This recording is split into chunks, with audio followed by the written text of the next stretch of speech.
Le Barça, ça m'inspire vraiment un collectif exceptionnel, mais avec des joueurs qui ont été formés, avec des gens qui sont arrivés tout gamins, comme Messi, comme Xavi, comme Iniesta, et qui ont su devenir des joueurs absolument indispensables. Ça n'a rien à voir avec une équipe comme Chelsea, ça n'a rien à voir avec une équipe comme le Real.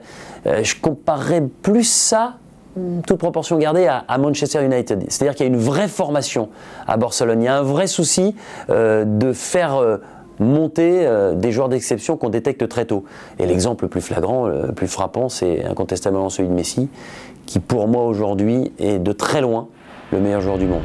Messi, il est sur une autre planète depuis déjà plusieurs années et c'est l'arme fatale, quoi.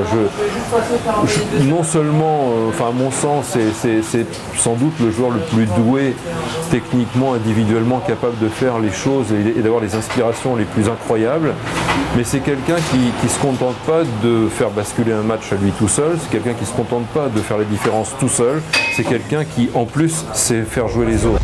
C'est vraiment l'épouvantail de la Champions League, tout le monde veut les éviter.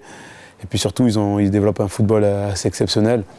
Je pense que ça reste, c'est peut-être, on a la chance de vivre cette époque-là, parce que c'est peut-être la meilleure équipe de tous les temps qu'on est en train de voir. Donc voilà, c'est beaucoup de plaisir à les voir jouer, parce qu'il y a tout ce qu'on veut voir dans le foot, beaucoup de technique, aussi d'agressivité dans le bon sens du terme, et puis des buts exceptionnels, quoi, du spectacle. Et c'est vrai que quand je me mets à la place des spectateurs ou des spectateurs quand je regarde justement le Barcelone, j'ai envie de voir du football comme ça tout le temps. Et c'est vrai que c'est pas donné à tout le monde et Barça nous régale avec ça.